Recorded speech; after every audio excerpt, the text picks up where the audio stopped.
আমন্ত্রণ দীপ্ত সংবাদে আপনাদের সাথে আছি আমি ইয়াসমিন সুমনা। শুরুতেই সংবাদ শিরোনাম। 22 বছর পর কাল খুলনায় যাচ্ছেন তারেক রহমান। জনসভা ঘিরে ব্যাপক প্রস্তুতি নেতাকর্মীদের। জামায়াত ক্ষমতায় গেলে চাঁদাবাজি টেন্ডারবাজি বন্ধ করা হবে, শেরপুরে বললেন দলের আমির। আশুলিয়ায় 6 মরদেহ পোড়ানোর মামলার রায় 5ই ফেব্রুয়ারি। সর্বোচ্চ শাস্তির প্রত্যাশা প্রসিকিউশনের।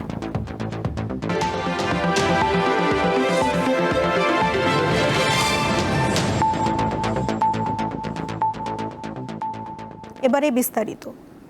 বিএনপির চেয়ারম্যান তারেক রহমান দীর্ঘ 22 বছর পর কাল খুলনায় যাচ্ছেন। সকাল 10টায় খালিশপুর প্রভাতী স্কুল মাঠে নির্বাচনী জনসভায় বক্তব্য দেবেন তিনি। তারেক রহমানের সফর ঘিরে ব্যাপক প্রস্তুতি নিচ্ছেন বিএনপির নেতাকর্মীরা। এরই মধ্যে সমাবেশ স্থলের আয়োজন প্রায় শেষ করা হয়েছে। বিএনপি চেয়ারম্যানের সফর উপলক্ষে কয়েক স্তরের নিরাপত্তা থাকবে বলে জানিয়েছে আইন শৃঙ্খলা রক্ষাকারী বাহিনী।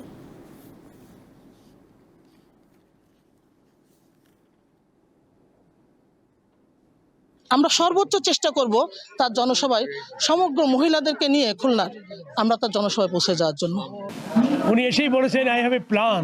উনি একটা নতুন পরিকল্পনা নিয়ে এসছেন এবং যে পরিকল্পনা বাস্তবায়নের মধ্য দিয়ে আগামীর বাংলাদেশের যাত্রা শুরু হবে। এই অঞ্চলের অনেক সমস্যা আছে যেগুলো আমরা তুলে ধরবো এবং তার মাধ্যমেই আমরা আগামী দিনের একটা উন্নয়নমুখী খুলনা দেখতে পাবো। এবার কেউ নির্বাচন ভণ্ডুল করতে পারবে না, এমনটি বললেন বিএনপি মহাসচিব মির্জা ফখরুল ইসলাম আলমগীর। দেশের মানুষ জেগে উঠেছে বলেও মন্তব্য করেছেন তিনি। সকালে ঠাকুরগাঁও 1 আসনে নির্বাচনী পথসভায় তিনি একথা বলেন। সদর উপজেলার মোহাম্মদপুর ইউনিয়নের কাজীপাড়া এলাকায় প্রচার চালান মির্জা ফখরুল। বলেন, কেউ যেন দুষ্টামি করার সাহস না পায় সে বিষয়ে সতর্ক থাকতে হবে। ভোটের দিন ভোট কেন্দ্র পাহারা দেয়া এবং হিন্দু মুসলমান সবাই মিলে নির্বিঘ্নে ভোট দিতে পারা সেদিকেই খেয়াল রাখতে হবে।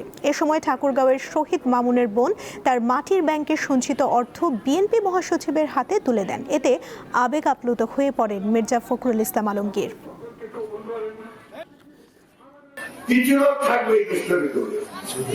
আমি মনে করি না এইবার তারা নির্বাচন কেউ বন্ধ করতে পারবে। দেশের মানুষ জাগে গেছে যে ভোট আমরা দিব, ঠিক না? এইবার ভোট দিব আমরা, সেটা সবাই কেউ ঠেকাতে পারবে না ইনশাআল্লাহ। গত 1 বছরে ঢাকা মহানগরী সহ দেশের বিভিন্ন আসনে বিপুল সংখ্যক ভোটার স্থানান্তরিত হয়েছে বলে অভিযোগ করেছে বিএনপি। 2-3 হাজারের বেশি ভোটার স্থানান্তর হয়নি বলে নির্বাচন কমিশন যে তথ্য দিয়েছে তা সঠিক নয় বলেও মন্তব্য করেছে দলটি। দুপুরে আগারগাঁও নির্বাচন কমিশন ভবনে সিএসির সাথে বৈঠক শেষে সাংবাদিকদের একথা বলেন বিএনপির নির্বাচন পরিচালনা কমিটির চেয়ারম্যান নজরুল ইসলাম খান।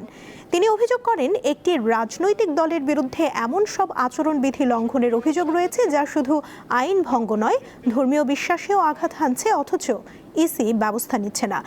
বিএনসিসি সদস্যদের নির্বাচনে যুক্ত রাখার বিরোধিতা করে নজরুল ইসলাম খান বলেন, আইন শৃঙ্খলা বাহিনীকেই শুধু নির্বাচনের কাজে রাখা উচিত। এছাড়া যাদের নির্বাচন পর্যবেক্ষণের সক্ষমতা আছে শুধু তাদেরই এ কাজ করা উচিত বলে মন্তব্য করেন তিনি। পরিচালনা কমিটির চেয়ারম্যান ঢাকা মহানগরী সহ দেশের বিভিন্ন এলাকায় প্রচুর ভোটারের মাইগ্রেশন হয়েছে, যে বিশেষ কিছু এলাকায় অনেক নতুন ভোটার হয়েছে, যেটা অস্বাভাবিক। নির্বাচন কমিশন এই ব্যাপারে তার সংশ্লিষ্ট বিভাগে খোঁজ নিয়ে যেটা জেনেছেন বলে আমাদের জানালেন, তাদের কথায় আমরা সন্তুষ্ট হতে পারি নাই। ত্রয়োদশ জাতীয় সংসদ নির্বাচনে অংশ নিতে পারবেন না কুমিল্লা 4 আসনে বিএনপি মনোনীত প্রার্থী মঞ্জুরুল আহসান মুন্সি। তার আপিল করার অনুমতি চেয়ে করা আবেদন খারিজ করে দিয়েছে সুপ্রিম কোর্টের আপিল বিভাগ। হাইকোর্টের পর প্রার্থিতা ফিরে পেতে সর্বোচ্চ আদালতে আবেদন করেন মঞ্জুরুল আহসান। শুনানি শেষে প্রধান বিচারপতি জুবায়ের রহমান চৌধুরীর নেতৃত্বাধীন 5 বিচারপতির বেঞ্চ সকালে তার আবেদন খারিজ করে দেয়। আসনটিতে জাতীয় নাগরিক পার্টি এনসিপির প্রার্থী হাসনাত আব্দুল্লাহ। এর আগে মঞ্জুরুল আহসানের মনোনয়নপত্র বাছাইয়ে বৈধতা ঘোষণা করেন সংশ্লিষ্ট রিটার্নিং কর্মকর্তা। এই সিদ্ধান্তের বিরুদ্ধে নির্বাচন কমিশনে আপিল করেন এনসিপির প্রার্থী হাসনাত আব্দুল্লাহ। আপিলে তিনি অভিযোগ করেন বিএনপির প্রার্থী ঋণখেলাপি হওয়ার তথ্য গোপন করে মনোনয়নপত্র দাখিল করেছেন।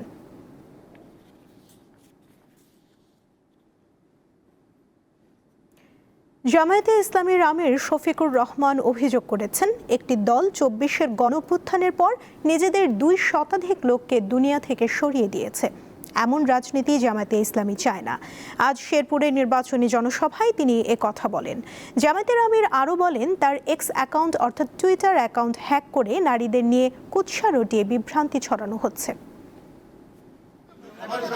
ত্রয়োদশ জাতীয় সংসদ নির্বাচনে প্রচার প্রচারণার অংশ হিসেবে জামায়াতে ইসলামীর আমির শফিকুর রহমান রবিবার সকালে শেরপুর পৌঁছান। প্রথমে সাম্প্রতিক সহিংসতায় নিহত জামায়াত নেতা রেজাউল করিমের কবর জিয়ারত করেন তিনি। এ সময় রেজাউল করিমের বাবাকে সান্ত্বনা দেন জামায়াতের আমির। পরে শেরপুর শহীদ দারোগালী পৌর পার্ক মাঠে নির্বাচনী জনসভায় অংশ নেন শফিকুর রহমান। এতে তিনি বলেন, যে রাজনীতিতে মানুষ খুন হয় তা তারা চান না।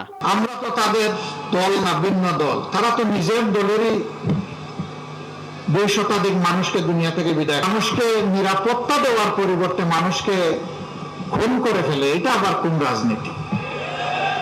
আপনারা কি এই রাজনীতি চান? চাঁদাবাজির বিরুদ্ধে আবারও নিজেদের শক্ত অবস্থানের কথা জানান শফিকুর রহমান। আমরা বলে দিয়েছিলাম, কোন চান্দাবাট্টার সাথে আমাদের কোনো সম্পর্ক থাকবে না। আপনারা সাক্ষী, কেউ আমাদেরকে চাঁদাবাজ বলতে পারবে না। আমরা বলেছিলাম, এখানে ওখানে দখল বাণিজ্য, এটি আমাদের কাজ নয়। আমাদের আল্লাহ, আমাদের নবী করিম সাল্লাল্লাহু আলাইহি সাল্লাম এটা আমাদেরকে শিক্ষা দেননি। এ কাজ আমরা করব না। আপনারা সাক্ষী, এই কাজ আমরা করি নাই। শেরপুর থেকে জামালপুরে নির্বাচনী সমাবেশে অংশ নেন জামায়াতে আমির। সেখানে তিনি সমতার বাংলাদেশ প্রতিষ্ঠার জন্য দাঁড়িপাল্লায় ভোট চান। জহিরুল মোহসান, দীপ্ত, বার্তাকক্ষ। প্রবাসীদের ভোট গ্রহণ প্রক্রিয়ায় কোনো কারচুপির সুযোগ নেই বলে জানিয়েছেন নির্বাচন কমিশনার আবুল ফজল মোহাম্মদ সানাউল্লাহ। সকালে বরিশালের সার্কিট হাউসে ত্রয়োদশ জাতীয় সংসদ নির্বাচন ও গণভোট উপলক্ষে আইন শৃঙ্খলা নিয়ে মতবিনিময় সভায় তিনি কথা বলেন। এছাড়া তিনি আরও জানান, প্রবাসীদের ব্যালটে মোট ১১৯টি প্রতীক থাকবে, ফলে খাম খোলা ও সঠিকভাবে ভোট গণনায় তুলনামূলকভাবে বেশি সময় লাগবে। ভোট কেন্দ্রে শুধুমাত্র প্রিজাইডিং অফিসার কলম নিয়ে যেতে পারবেন, অন্য কর্মকর্তা ও সংশ্লিষ্টরা পেন্সিল নিয়ে যাবেন। ভোট চলাকালীন সময়ে প্রতি আসনে ১০ জন করে ম্যাজিস্ট্রেট দায়িত্ব পালন করবেন বলেও জানান তিনি।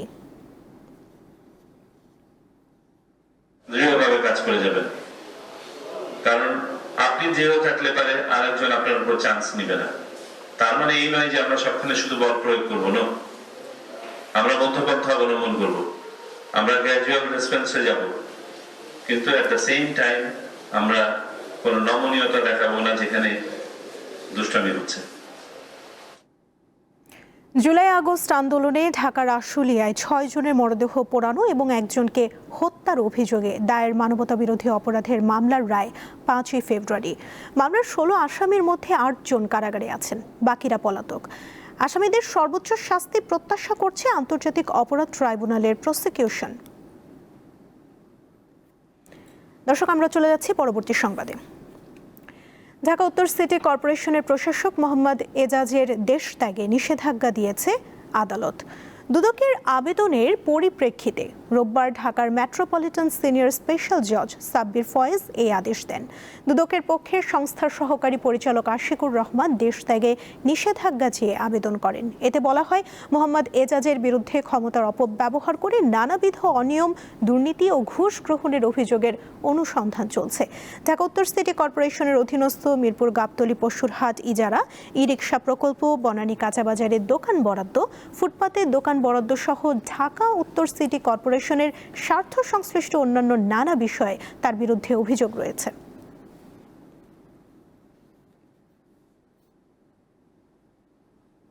এবারে কেওয়াই স্টিল চট্টগ্রাম সংবাদ।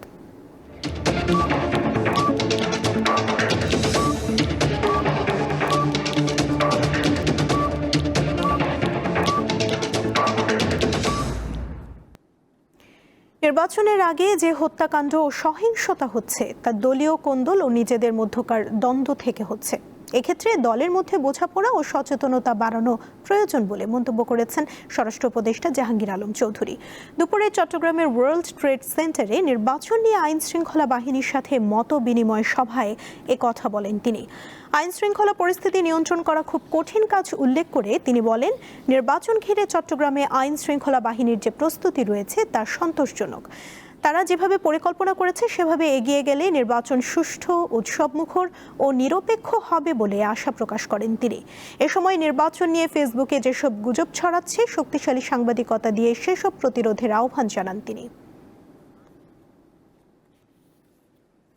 আমাদের নির্বাচনটা হবে খুবই সুষ্ঠু, উৎসবমুখর এবং একেবারে ফেয়ার।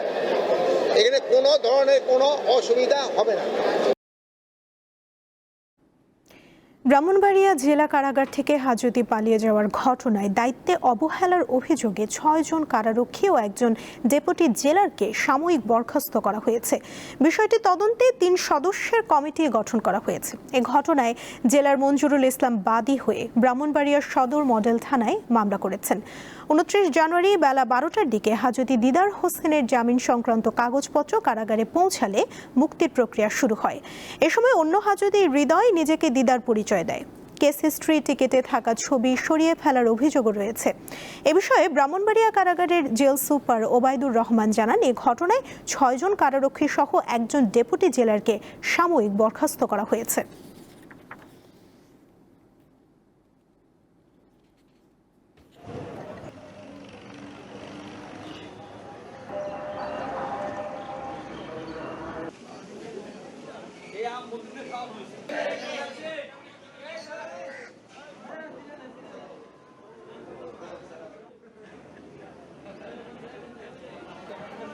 জুলাই আগস্ট আন্দোলনে ঢাকার আশুলিয়ায় 6 জনের মরদেহ পোড়ানো এবং একজনকে হত্যার অভিযোগে দায়ের মানবতা বিরোধী অপরাধের মামলার রায় 5ই ফেব্রুয়ারি। মামলার 16 আসামির মধ্যে 8 জন কারাগারে আছেন, বাকিরা পলাতক। আসামিদের সর্বোচ্চ শাস্তি প্রত্যাশা করছে আন্তর্জাতিক অপরাধ ট্রাইব্যুনালের প্রসিকিউশন। 5 আগস্ট 2024 ঢাকার আশুলিয়ায় হত্যার পর 6 জনকে পোড়ানোর দৃশ্য এটি। এ ঘটনা সামাজিক যোগাযোগ মাধ্যমে ছড়িয়ে পড়লে দেশ জুড়ে ওঠে সমালোচনার ঝড়। ওই বছরের 11 সেপ্টেম্বর মানবতাবিরোধী অপরাধের অভিযোগ এনে আন্তর্জাতিক অপরাধ ট্রাইব্যুনালে মামলা করে রাষ্ট্রপক্ষ। 2025 সালের 14 সেপ্টেম্বর মামলাটির বিচার শুরু হয়। 16 আসামির মধ্যে ঢাকা জেলার সাবেক অতিরিক্ত পুলিশ সুপার আব্দুল্লাহিল কাফি, ঢাকা জেলা পুলিশের সাবেক অতিরিক্ত সুপার শহীদুল ইসলাম, পরিদর্শক আরাফাত হোসেন, SI মালেক, SI আরাফাত উদ্দিন, ASI কামরুল হাসান, আফজাল ও কনস্টেবল মুকুল কারাগারে আছেন। সাভারের সাবেক সংসদ সদস্য সাইফুল ইসলাম ও পুলিশের 7 সদস্য পলাতক রয়েছেন। চলতি বছরের 20 জানুয়ারি রাষ্ট্রপক্ষ ও আসামি পক্ষের যুক্তিতর্ক উপস্থাপন শেষ হয়। রবিবার আন্তর্জাতিক অপরাধ ট্রাইব্যুনাল 2 এর চেয়ারম্যান বিচারপতি নজরুল ইসলাম চৌধুরীর নেতৃত্বাধীন 3 সদস্যের আদালত রায় ঘোষণার দিন ধার্য করে। মানবতার ইতিহাসের সবচাইতে বর্বরতম ঘটনা একটা হচ্ছে যে নির্মমভাবে শুধু গুলি করে হত্যাই করা হয়নি, এই তরুণ ছাত্রদেরকে জীবন্ত অবস্থায় একজনকে এবং বাকি 5 জনের মরদেহ পর্যন্ত গাড়িতে তুলে পেট্রোল ঢেলে আগুন দিয়ে তারপরে খড়ি কাঠ দিয়ে তাদেরকে পোড়ানো হয়েছে। নির্মমতম ঘটনার যে বিচার চলছিল সেই বিচারটির সমাপ্তি হয়েছে।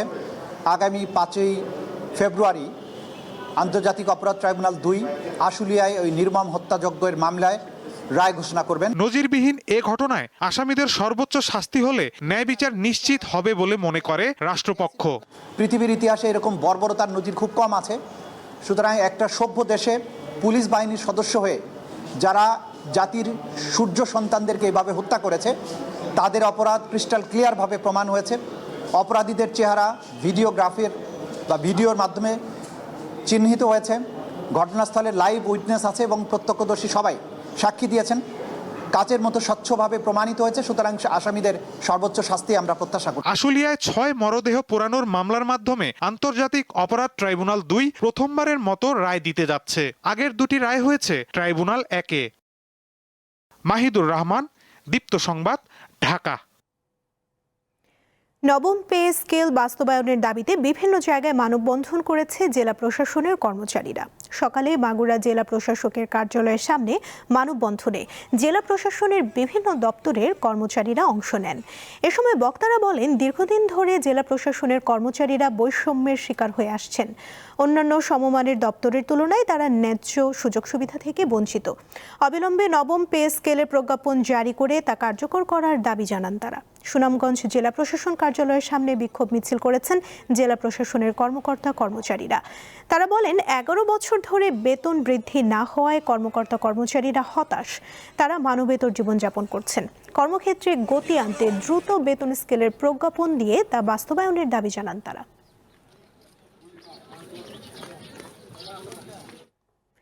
গাইবান্ধার মহিমাগঞ্জে অবস্থিত রংপুর সুগার মিল দীর্ঘদিন বন্ধ থাকায় শত শত শ্রমিক ও আখ চাষির জীবনে নেমে এসেছে দুর্দশা ও অনিশ্চয়তা।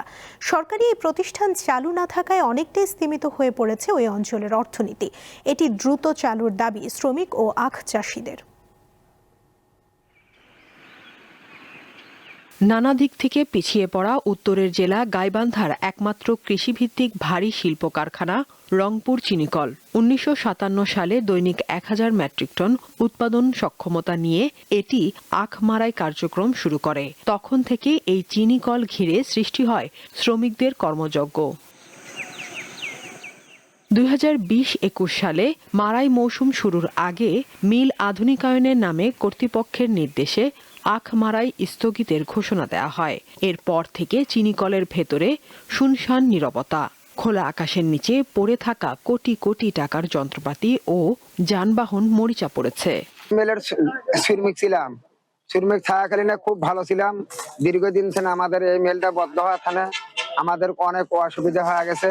যে বলে যে আমাকে ভোট দেন, আমি ভোটে নির্বাচিত হলে, আমি এমপি হলে এই মেলটা চালু করব, কিন্তু তারা বলে কিন্তু পরবর্তীতে চালু হয় না। আমরা কাজকর্ম করে খাই, এই মিলটা আল্লাহর রহমতে চালু হলে আমরা খুশি হলে আল্লাহ দিলে। এই অবস্থায় চাকরি হারিয়ে বহু শ্রমিক মানবেতর জীবনযাপন করছে। পাশাপাশি এই অঞ্চলে কমেছে আখের চাষাবাদ। মিলটি চালুর কয়েক দফা আশ্বাস এলেও তা কার্যকর হয়নি। এই মিলটি চালু হলে, পরিপূর্ণ চালু হলে প্রায় 700-800 লোক আবার প্রত্যক্ষভাবে কর্ম ফিরে পাবে এবং এই এলাকায় আবার আখ চাষ শুরু হবে। প্রায় এই এলাকায় 20-25 হাজার লোকের কর্মসংস্থান হবে বিভিন্নভাবে। রংপুর চিনিকল ফের চালু হলে গাইবান্ধার অর্থনীতি গতিশীল হবে বলে মনে করেন সংশ্লিষ্টরা। সাদিয়া চৌধুরী, দীপ্ত, বার্তা কক্ষ। আন্তর্জাতিক প্রসঙ্গ। অবরুদ্ধ গাজায় আবারও বড় পরিসরে হামলা করেছে ইসরায়েল। শনিবার উপত্যকা জুড়ে একাধিক বিমান হামলায় অন্তত 32 ফিলিস্তিনি নিহত হয়েছেন। হামাস পরিচালিত গাজার সিভিল ডিফেন্স বিভাগ জানায়, নিহত ব্যক্তিদের মধ্যে নারী ও শিশুও রয়েছে। এছাড়া খান ইউনিস শহরে বাস্তুচ্যুত ফিলিস্তিনিদের তাঁবুতে হেলিকপ্টার থেকে গুলি ছোড়ে নেতানিয়াহুর বাহিনী। এটিকে দ্বিতীয় পর্যায়ের যুদ্ধবিরতি শুরুর পর সবচেয়ে বড় হামলা বলছেন ফিলিস্তিনিরা। হামলার ঘটনায় নিন্দা জানিয়ে যুক্তরাষ্ট্রকে অবিলম্বে পদক্ষেপ নেওয়ার আহ্বান জানিয়েছে হামাস। এদিকে গাজায় নিজেদের নৃশংস হামলায় প্রায় 70,000 ফিলিস্তিনি নিহত হওয়ার কথা প্রথমবারের মতো স্বীকার করেছে ইসরায়েল। দেশটির এক জ্যেষ্ঠ নিরাপত্তা কর্মকর্তা এই কথা বলেন, তবে এতে নিখোঁজ ফিলিস্তিনিদের ধরা হয়নি। পাকিস্তানের বেলুচিস্তানে নিরাপত্তা বাহিনীর অভিযানে নিহতের সংখ্যা বেড়ে 107 জনে দাঁড়িয়েছে। রোববার দেশটির আন্তঃবাহিনী জনসংযোগ পরিদপ্তর জানায়, নিহতদের মধ্যে অন্তত 92 জন সন্ত্রাসী। নিরাপত্তা বাহিনীর সদস্য প্রাণ হারিয়েছেন 15 জন। এছাড়া 18 জন বেসামরিক নাগরিক নিহত হওয়ার খবর পাওয়া গেছে। শনিবার বেলুচিস্তানের একাধিক জেলায় ভয়াবহ সন্ত্রাসী হামলার পর এই অভিযান চালানো হয়।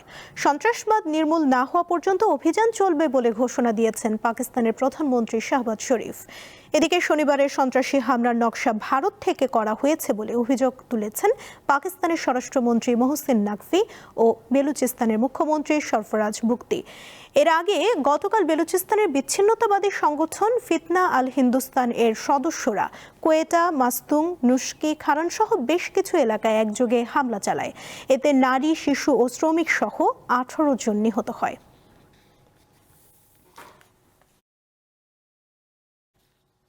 খেলার খবর। নারী টি-20 বিশ্বকাপ বাছাইয়ের সুপার 6-এর ম্যাচে নেদারল্যান্ডসকে 7 উইকেটে হারিয়েছে বাংলাদেশ। আগেই টি-20 বিশ্বকাপের চূড়ান্ত পর্ব নিশ্চিত করে ফেলা বাংলাদেশ নারী দল আজ নেমেছিল বাছাইয়ে নিজেদের শেষ ম্যাচে। প্রথমে ব্যাট করে নেদারল্যান্ডস করে 6 উইকেটে 102 রান। বাংলাদেশ 20 বল হাতে রেখে 3 উইকেট হারিয়ে লক্ষ্যে পৌঁছে যায়। অধিনায়ক নিগার সুলতানা 50 রান করে অপরাজিত থাকেন। 2026 আইসিসি নারী টি-20 বিশ্বকাপ বাছাইয়ে বাংলাদেশ 7 ম্যাচ খেলে 7টিতেই জিতল। নেদারল্যান্ডস জিতেছে 5টিতে। আগামী জুনে ইংল্যান্ডে হতে যাওয়া বিশ্বকাপে বাংলাদেশ ও নেদারল্যান্ডসের পাশাপাশি আয়ারল্যান্ড এরই মধ্যে জায়গা নিশ্চিত করেছে। দীপ্ত সংবাদ শেষ করার আগে শিরোনামগুলো জানিয়ে দিচ্ছি আরও একবার। 22 বছর পর কাল খুলনায় যাচ্ছেন তারেক রহমান। জনসভা ঘিরে ব্যাপক প্রস্তুতি নেতাকর্মীদের। জামায়াত ক্ষমতায় গেলে চাঁদাবাজি টেন্ডারবাজি বন্ধ করা হবে, শেরপুরে বললেন দলের আমির। আসলে 6 মরদেহ পোড়ানোর মামলার রায় 5 ফেব্রুয়ারি, সর্বোচ্চ শাস্তি প্রত্যাশা প্রসিকিউশনের। এই ছিল এখনকার মতো। পরবর্তী সংবাদ সন্ধ্যা 6:40 দেখার আমন্ত্রণ রইল। এছাড়া আরও তথ্য পেতে যুক্ত থাকুন দীপ্ত ডিজিটাল প্ল্যাটফর্মের সাথে। ধন্যবাদ সবাইকে।